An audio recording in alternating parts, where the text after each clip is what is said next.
out to the port here in Tobermory when it struck some trolls off the coast of Cove Island and sustained hull damage. Now luckily the crew was able to bail out most of the water and keep it afloat, so they dragged it into Big Town Harbor here to try and repair it.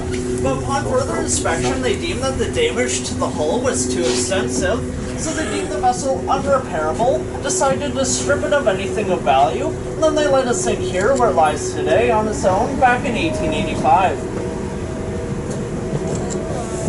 So off the left-hand side here, you guys are looking at the stern of the sweepstakes or the back of the ship. And off the right-hand side there, you guys are looking at the bow or the front of the ship.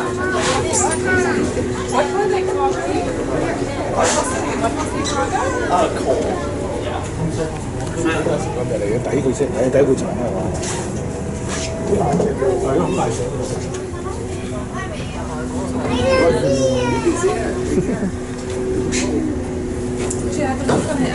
Coal. Yeah. You can see better here.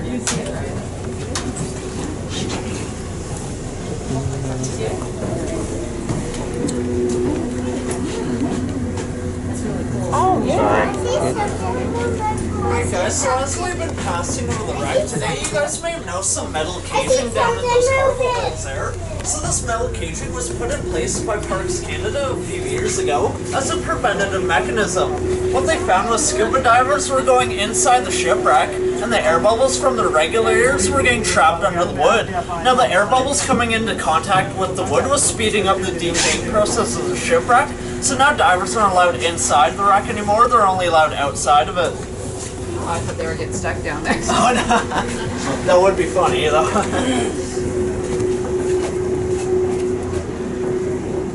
Something in the water.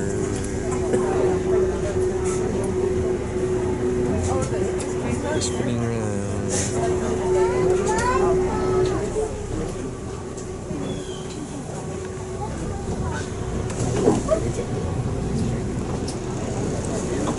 Yeah,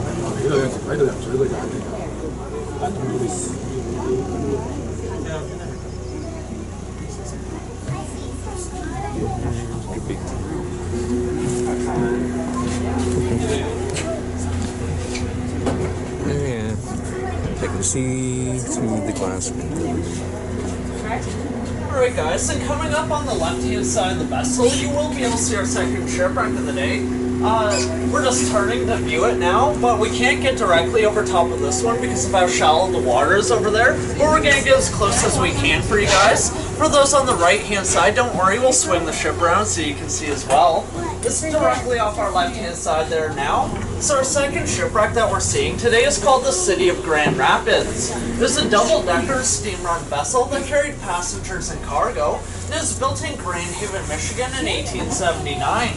Now, late in the summer of 1907, the City of Grand Rapids here was docked over in Little Tub Harbor, or downtown Tobermory there, where it mysteriously caught fire one night. Now, out of fear of burning other ships down and the town down itself, they decided their best course of action was to drag it out into open water to let it burn out there. But I guess the City of Grand Rapids has its own plans that day because it burned through its tow ropes and cut loose. The wind then caught it and it drifted into the harbor here where it ran aground over there, burned to the waterline and sank. That's a long way from Grand Haven over here. Wow. They had to go through Lake Michigan, Lake Superior, and then down. So now as we turn our ship here, the City of Grand Rapids will be on the right-hand side there for you guys. And you do get a good full-length view of the sweepstakes off the left-hand side there.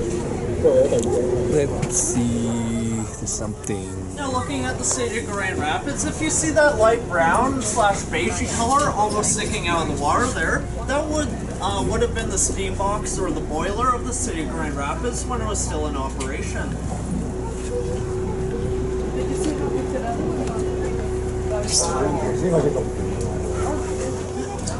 So our City of Grand Rapids over there is 122 feet long, which is just 4 feet longer than our 118-foot sweepstakes over here. Although it doesn't really look it.